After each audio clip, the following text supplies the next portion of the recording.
¿Voy? Buenos días. Estamos en un escenario de fondo claro con un cartel corporativo CEAPAT Imserso en el centro y una planta alta a la izquierda. Desde el punto de vista del espectador, tenemos de izquierda a derecha las butacas. La primera ocupada por Santiago, que va a ser el moderador. Hombre de pelo castaño corto, gafas, barba canosa recortada. Lleva camisa de rayas azules, chaqueta azul oscura, corbata rosa y gris. Después, Matilde, mujer de pelo blanco, corto con ondas, lleva gafas, camisa blanca y chaqueta azul. Delante de las dos personas hay una mesa redonda, baja, de cristal con una planta. Para los espectadores en línea, en la parte inferior de la pantalla encontrarán el subtitulado. En la esquina inferior izquierda tienen una ventana con la intérprete de lengua de signos española. Vamos a iniciar el último bloque del día de hoy. En esta conversación me acompaña Matilde Fernández, conocida por muchos de vosotras y vosotros, con una dilatada trayectoria en lo social y en la política, actualmente presidenta del Observatorio de la Soledad No Deseada. Y bueno, yo creo que no sé cuánto tendría que extender o no la presentación. Yo creo que un poco, Matilde, nos cuentas en estos momentos pues qué estás haciendo desde tu labor, desde tu lugar en el observatorio, y un poco pues así nos vamos centrando en el tema que nos convoca hoy, que es el tema de la soledad no deseada. Muy bien. Con un par de comentarios previos, si me permites, director gerente de esta casa, que es que siento mucho no haber estado en la primera mesa y en buena parte de la segunda. Había avisado que tenía dos cosas antes de esta tercera. Primero había sido cobarde y había dicho que no iba a poder venir, y porque el cuerpo de las setentonas tiene su grado de resistencia, y luego dije que no, que el sentido del deber, que era mejor estar y disfrutar de vosotros, pero os pido disculpas por no haber podido venir a primera hora. Y lo segundo que quiero decir es que en esta casa siempre se está muy bien. Para los rostros que veo jóvenes, que me parece estupendo, se sumarán las veteranas del CEAPAT al comentario que voy a hacer. Cuando al crearse el Ministerio de Asuntos Sociales, al empoderar un poquito más el Inserso como como organismo autónomo de la Seguridad Social, pero que era pequeñito dentro de la Seguridad Social, y al transferirse al Ministerio de Asuntos Sociales, pues quisimos empoderarlo mucho más, ¿no? Era importante, era la columna vertebral del Ministerio, pues vimos la necesidad de crear el CEAPAT. Y una de las cosas que sufrimos fue que la reina de Suecia habló con la reina de España. Eso estoy hablando de aquellas épocas, por lo tanto hablo de la reina Sofía, y que quería traer su CEAPAT sueco, como se llamase, que yo ahora no me acuerdo, a un encuentro con el CEAPAT español. Y nos mandaron una serie de fotos, y había unos cubiertos, unos instrumentos para la vida cotidiana de colores, con una perfección ya, y yo los comparaba con los nuestros y decía, pero si esto parece del ejército de tierra, esta cubertería, Digo, madre mía, vamos a hacer el ridículo, por favor, que no venga la reina. Señora, yo despachando con la reina Sofía, señora, ¿qué le parece si lo dejamos para dentro de un año? Que el CEAPAT ya estará mucho más montado y tendrá desarrollos más interesantes. Pero donde hay patrón no manda marinero, y se emperraron las dos reinas en hacerlo. Pues bueno, fue el lanzamiento del CEAPAT, y hoy os he estado escuchando un ratito cosas que desconozco. Con lo cual he dicho, esto marcha. Esto marcha. Esto marcha. Bueno, perdón por este corto, que lo podéis cortar, y tu pregunta. Veréis un grupo de personas jubiladas de diferentes ministerios sociales, te citaré trabajo, sanidad, educación y políticas, y lo que antes llamábamos asuntos sociales, política, derechos sociales. Nos encontramos en un acto, no sé si en el Ateneo o algo que hablaba del futuro del estado del bienestar, y dijimos, oye, ¿os habéis enterado que estos ingleses han hecho un plan estratégico contra la soledad? ¿Y por qué no nos reunimos un día y hablamos de esto? Y nos reunimos y cada uno aportó pues lo que había leído de Canadá, lo que había leído en Francia, y dijimos, bueno, aquí vamos a organizarnos para sensibilizar a nuestros poderes públicos y a nuestra sociedad ante el tema del malestar, de uno de los malestares del siglo XXI, que es la soledad. Y así creamos una asociación de lucha contra la soledad, que nos pusimos en contacto con otras asociaciones, creamos la red Soledades. Os doy esta información para que veáis que esté a vuestra disposición. Creamos la red Soledades y entonces la ONCE, el Grupo ONCE y la Fundación ONCE se ponen en contacto conmigo y me dice que quieren crear un observatorio y que lo presida. Dije que sí, después de preguntar por qué no se creaba en el Inserso, el Observatorio Soledades. Adelanto, y es subjetivo lo que os voy a decir, que hubo una respuesta en la siguiente dirección. Las listas de espera de la dependencia son tantas y tan grandes que necesitamos que en la agenda del Inserso la prioridad número 1 sea esta. Yo dije, estupendo, clarísimo, también sería la mía, si estuviera yo al frente del organismo, ¿no? Y entonces pues nos pareció muy bien que desde la economía social y desde el Grupo ONCE y la Fundación ONCE se creara el observatorio. Y entonces yo trabajo en una asociación pequeña que hace papeles y que sigue intentando sensibilizar a la sociedad y a las administraciones públicas, y en el observatorio, que claro, mucho más poderoso, pues nos permite caminar más deprisa. Ahora que comentabas esto, bueno, que veías lo que se estaba haciendo o estabais notificados de esta inquietud que ya estaba presente pues en Inglaterra, en Canadá, imagino que también en Japón por sus características demográficas y de desarrollo social.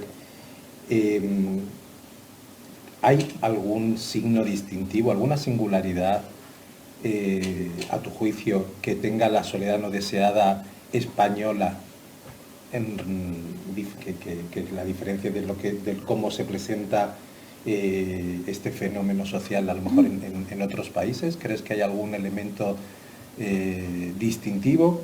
También a lo mejor es un elemento distintivo de los otros países, quiero decir, Japón pues tiene sus características, nosotros tenemos las nuestras, Canadá, características geográficas también muy diferentes.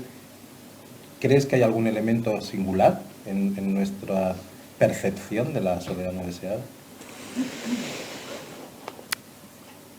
Pues diría que empezaron antes a trabajar el tema de la soledad y por lo tanto en estudios y en planes estratégicos, en programas con acciones positivas, pueden ir un poco por delante de nosotros. Bueno, como en toda Europa, si me fijo en toda Europa, hemos aprendido a trabajar de una manera muy similar, pues solo esa es la característica. A lo mejor haber hecho más investigaciones en algunos de estos países, pues aparecen colectivos que nosotros todavía no tenemos trabajos concretos. Pensaría en minorías étnicas, nuestra minoría étnica, otros países tienen sus estudios de sus minorías étnicas, podría pensar en refugiados, podría pensar en inmigrantes, con sus estructuras familiares divididas, fragmentadas, reducidas, o incluso con lo que pasa en el país de origen, con esas familias. Todo ese tipo de estudios están pendientes.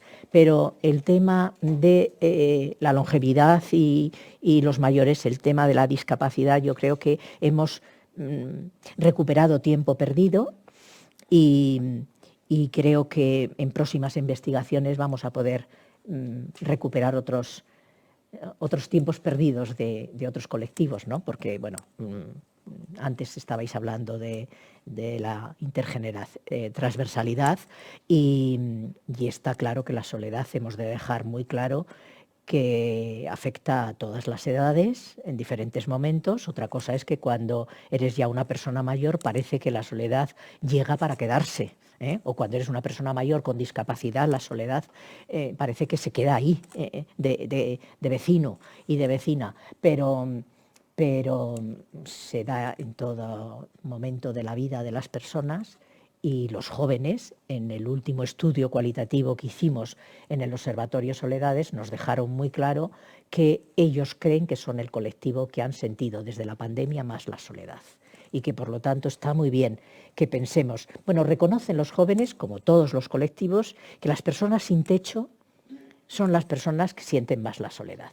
Pero después los jóvenes creen que ellos lo sienten en mayor medida e intensidad que las personas mayores y las personas con discapacidad, que siempre han sido los dos colectivos que en algún momento además se unen, porque las personas con discapacidad envejecen también mucho, ¿verdad? Se unen y siempre han pensado, casi toda Europa, que ellos son el colectivo más afectado. Sí, bueno, esto que comentas un poco, que ha salido también a raíz de otros temas en distintas jornadas esta semana, es el tema de que hablamos de las interseccionalidades, ¿no? Donde tienes, bueno, pues estabas hablando que de hecho en un momento se unen envejecimiento y discapacidad. Sabemos que hay cuestiones de género y de situaciones vinculadas con el género que también pueden incidir en esta percepción de la soledad o en esta vivencia de la soledad no deseada. Pero también vemos que importan los contextos, ¿no? Que los contextos, por más que además sea una situación individual con una dimensión colectiva, más allá del individuo también hay contextos que presentan una serie de características favorecedoras o no de este fenómeno de la soledad no deseada. Y concretamente en el ámbito urbano y en el ámbito rural, nosotros lo hemos nombrado en alguna de las mesas anteriores sin detenernos demasiado, pero ¿qué verías como peligro o como desventaja y qué verías a favor de un ámbito y del otro, ¿no? De lo que es el ámbito urbano y el ámbito rural, concretamente en nuestro país, más allá de que luego hay peculiaridades sobre la dispersión poblacional, etcétera? Bien, sí, no, porque es global. Bueno, lo primero, que las personas que siempre estamos trabajando en el campo del bienestar, nos sale inmediatamente, ¿no? La pobreza machaca. Tras la pobreza aparecen el resto de los malestares y el resto de los problemas. Los déficits educativos, y qué bien que hayáis hablado de a futuro déficits que hay que intentar que no se consoliden las personas por no estar formadas para esas herramientas tecnológicas, es un hecho clarísimo, ¿eh? Y eso lo ves, la fotografía aparece. Claro, cuando analizas las causas de la soledad, a mí me gusta decirlo de una manera muy sencilla y después de leer tantos documentos académicos, pues yo prefiero recurrir a lo sencillo. Y es, bueno, la soledad aparece cuando se producen pérdidas. Pérdidas familiares, pérdidas sociales y pérdidas vinculadas con elementos más materiales, desde la enfermedad hasta la vivienda, la infravivienda o unos problemas de movilidad. Y ante esas realidades o pérdidas, lo que las sociedades tienen que desarrollar son redes alternativas, redes que sustituyan esas pérdidas. Por eso es tan importante, y está demostrado con diferentes trabajos, es tan importante la proximidad y la cercanía, y de las 4 administraciones españolas, qué bien que haya un compromiso de las 4, pero la protagonista va a ser el municipio, el ayuntamiento. Y el ayuntamiento, en los ayuntamientos grandes, descentralizado con sus distritos o descentralizado con sus barrios. La proximidad es fundamental. Dentro de esa proximidad, el siguiente reto es la conexión, por plagiar a los de Surgeon, de Salud Pública Americana. La conexión, porque cuando tú cierras una escuela en una ciudad o un centro cultural o en un pueblo, lo primero que te tienes que preguntar es qué conexiones he roto y qué nuevas conexiones tengo que establecer para sustituir eso que acaba de desaparecer en un lugar o en otro. Descendiendo a diferencias entre urbe o zona rural, bueno, yo creo que en las zonas rurales lo que acaba apareciendo es más aislamiento que soledad. Pero habrá que seguir investigando, ¿no? Y trabajando. Y creo que esto es porque las formas de hacer comunidad y de cuidar la comunidad en los municipios pequeños y en los pueblos responde al modelo de sociedad anterior mucho más que a el componente de más individualismo y más aislamiento que las grandes ciudades producen. Tú vas a un pueblo que puede tener 40 habitantes y ves conexión y ves comunidad, casi siempre. Vas a un edificio de viviendas de una gran ciudad donde viven 40 familias y puedes encontrarte con que no hay conexión y con que no hay comunidad. No sabes ni los nombres del tercero de derecha. Entonces, esos son otros temas que hay que trabajar haciendo conexión y haciendo comunidad.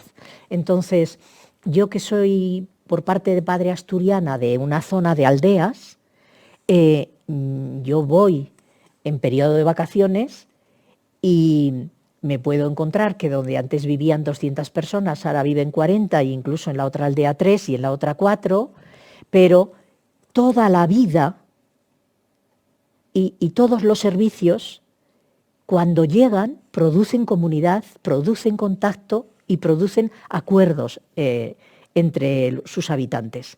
Y eso no sucede en la ciudad y por eso me parece que hay soluciones más fáciles en los municipios para luchar contra el aislamiento y la soledad que en las grandes ciudades.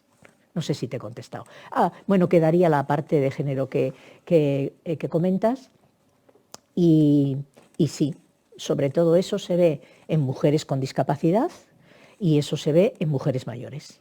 Y como vivimos más las mujeres, con discapacidad o sin ella, bueno, con otras que no se catalogan como discapacidad, pues es cuando descubrimos, bueno, hicimos un trabajo en la asociación y ya hemos leído otros muchos, donde se encuentra la brecha salarial de las mujeres jóvenes se convierte en una brecha de pensiones tremenda en las mujeres mayores, entre otras cosas también por los sacrificios de quien concilia, cómo concilia, etcétera, etcétera.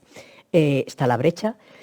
Las mujeres mayores que viven solas, hay un porcentaje elevadísimo de viviendas de mala calidad, de viviendas viejas, donde ahí aparece la necesidad de rehabilitar o la necesidad de ver cómo hacemos viviendas colaborativas o la necesidad de viviendas intergeneracionales. A mí me gusta mucho el trabajo que se está haciendo por muchas administraciones, sobre todo locales, de hacer apartamentos para jóvenes y apartamentos para mayores, y luego la trabajadora social, la psicóloga, la educadora social, quienes estén, el médico de familia, la médico de familia, busque un trabajo coordinado entre ellos, ¿no?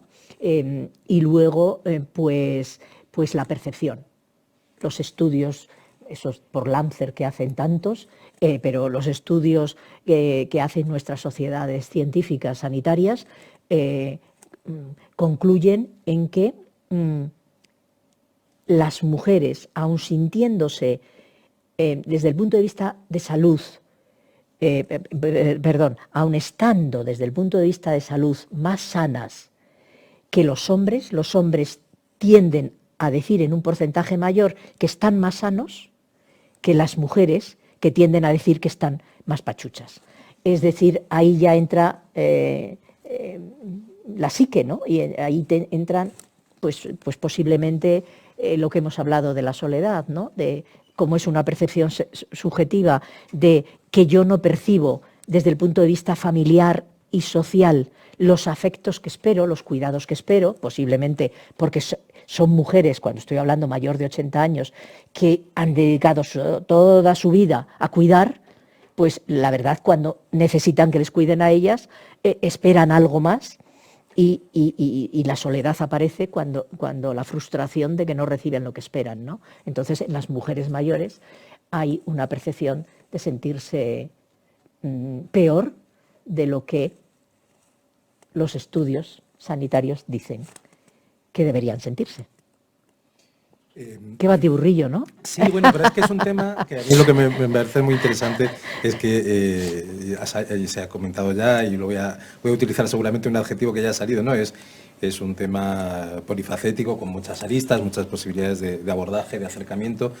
De hecho, bueno, uno de los temas que se ha comentado hoy también es cómo la accesibilidad incidía también en los temas de soledad no deseada, porque una persona que encuentra dificultades también para salir de su vivienda o para interactuar, comunicarse.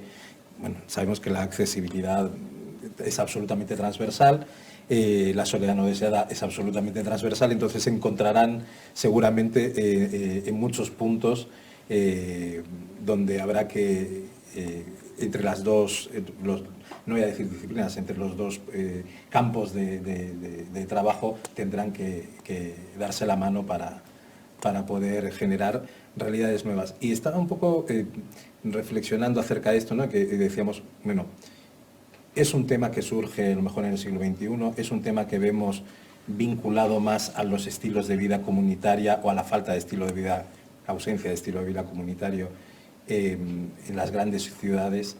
Y evidentemente es algo que se ha conceptualizado en tiempos relativamente recientes, pero ¿es un mal de nuestro tiempo? ¿No existía la soledad no deseada en otros momentos o simplemente hay una cuestión cultural que también, y esto lo digo como algo positivo, o sea, nosotros en estos momentos estamos tomando acciones frente a la soledad no deseada porque la hemos detectado y esto también implica un cambio cultural. Queremos volver a esa vivencia intergeneracional, a generar espacios de encuentro, de espacios de interacción que quizás se perdieron de una manera no intencionada, ¿no? Por las dinámicas que hemos llevado.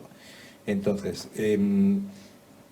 ¿es un fenómeno exclusivamente contemporáneo? Entiendo que no. No lo veíamos así, quizás porque, bueno, también los roles han cambiado, ¿no? Y lo que uno puede esperar, esto que ha salido también antes, el plan de vida, ¿no? De lo que uno quiere para su propia vida. Y a mí eso me interesa mucho, lo que tiene que ver con la autonomía de la voluntad, ¿no? Y cómo se favorece la autonomía de la voluntad también desde los productos de apoyo y todo esto, para que una persona ya no le digan cómo tiene que ser su vida, y sobre todo esto lo vemos mucho y se ha comentado con personas mayores, ¿no? Parece que se pierden derechos a partir de determinada edad y que te empiezan a decir lo que tienes que hacer, cómo tienes que vivir, etc. el factor cultural, el factor evidentemente tiene una importancia. ¿Crees que hay una verdadera toma de conciencia? ¿Crees que la soledad no deseada se está viendo con la entidad y las consecuencias que puede traer no atenderla?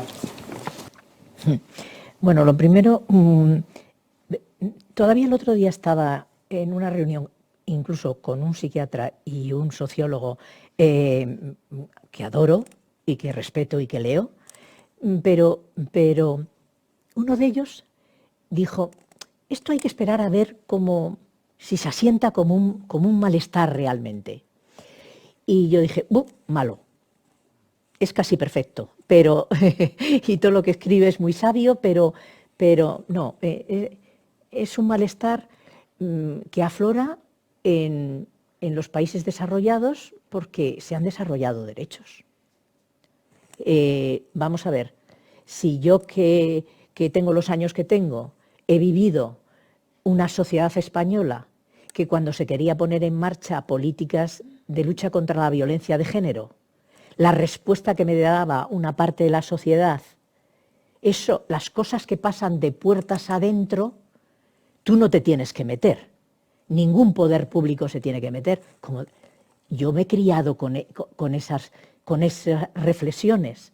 Ahora lo oye esto una mujer joven, nacida en la democracia, y si oye este comentario, dice, este está para allá. Conclusión, la sociedad evoluciona y evoluciona con derechos.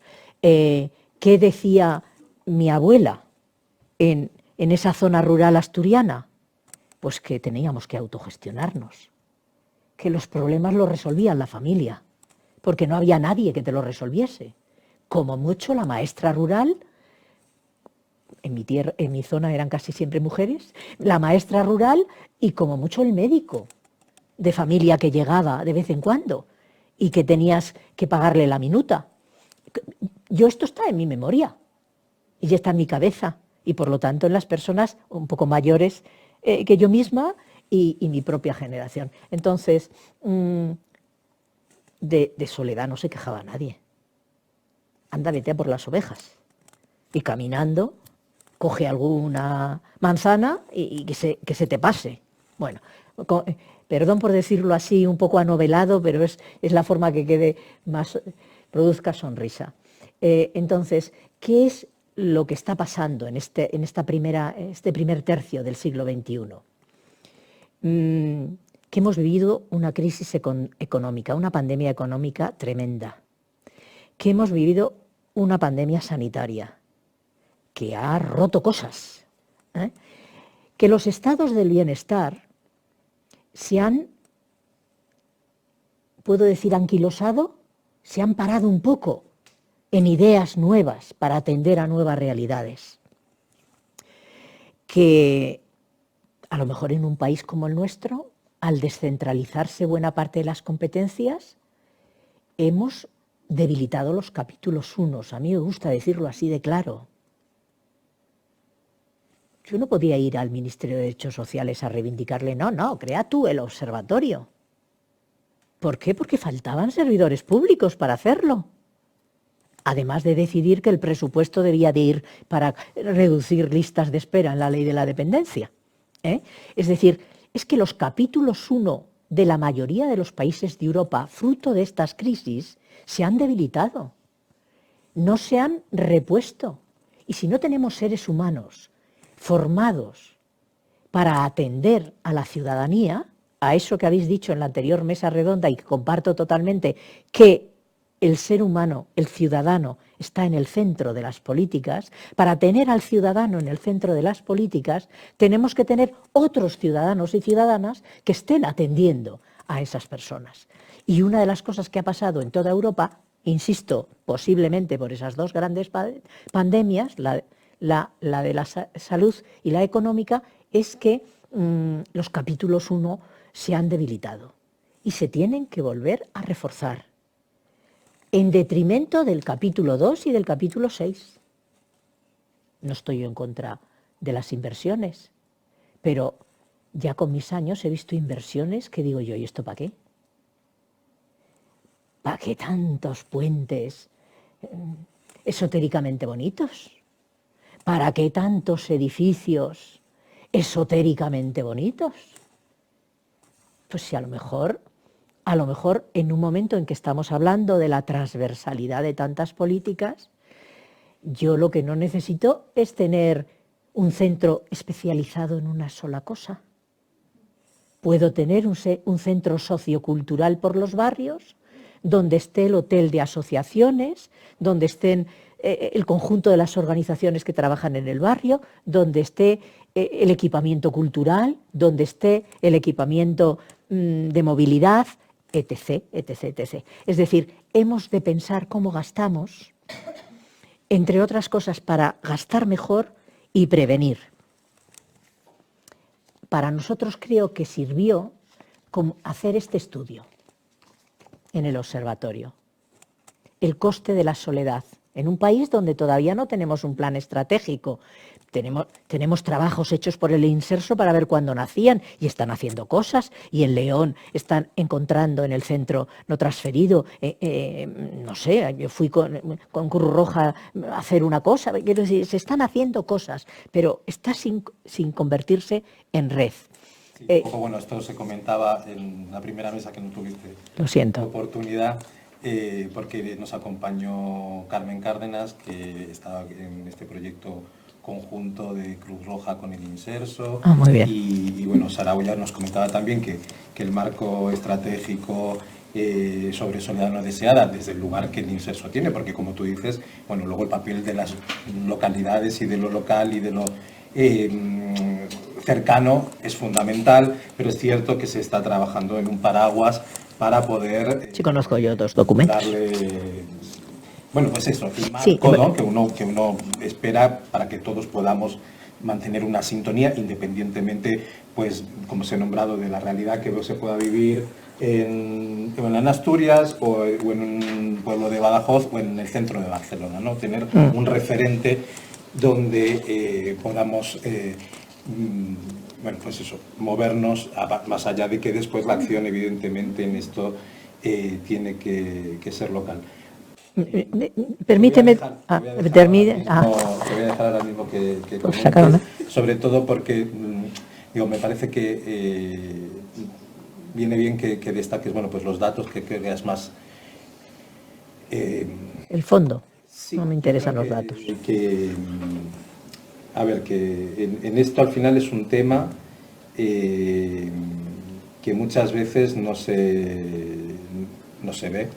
Hemos hablado también un poco del tema de la invisibilidad, de la subjetividad, como comentas tú, de la importancia de las acciones desde los poderes públicos, porque esto tiene efectos en la salud, efectos en la vida comunitaria, efectos en el bienestar, ¿no?, de las personas, y al final también, y lo has comentado tú, ¿no?, el tema de esto viene ligado también, yo creo que una profundización en los derechos, ¿no?, de la misma manera que se va avanzando. Y en la democracia. En la democracia, en los derechos, y se pone a la persona en el centro, como ha ocurrido con las personas con discapacidad, como está ocurriendo afortunadamente también cada día más con las personas mayores, y que tengan voz propia y que se les escuche, y que a partir de ahí se vayan poniendo en marcha los mecanismos.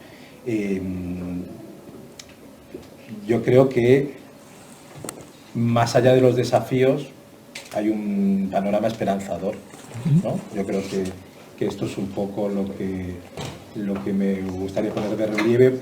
Comentábamos también con el tema de la accesibilidad. Hoy el panorama es totalmente diferente a hace 30 años, lo que tiene que ver con la sensibilización, el conocimiento, lo que se ha podido avanzar. Ya nadie mira con cara rara cuando uno dice la palabra accesibilidad, y eso es muy reciente. Entonces, vuelve un poco sobre lo que querías destacar y haznos una reflexión final en este sentido de lo que rescatas, digamos, hacia futuro en cuanto a hacia donde esto está proyectado, ¿no?, en definitiva, porque es un tema que ya está en agenda, que está instalado, de lo que hablamos, y por eso estamos allá. Sí, con la intervención anterior lo que quería decir es que tenemos que ser capaces de adaptarnos a los cambios para dar las respuestas a los nuevos malestares. Esa sería en breve. Y el seguir profundizando en el conocimiento, pues claro, es que este estudio, bueno, si tuviéramos si hubiéramos podido conseguir una ley básica y global para el país de derechos sociales, ¿no? Además de la educación, de trabajo o de sanidad, claro, haces este trabajo con 3 catedráticos, 2 mujeres, una de Vigo y otra de La Coruña, y un catedrático de La Coruña también, y manejando buena información de los ministerios, del Ministerio de Sanidad y del Ministerio de Trabajo.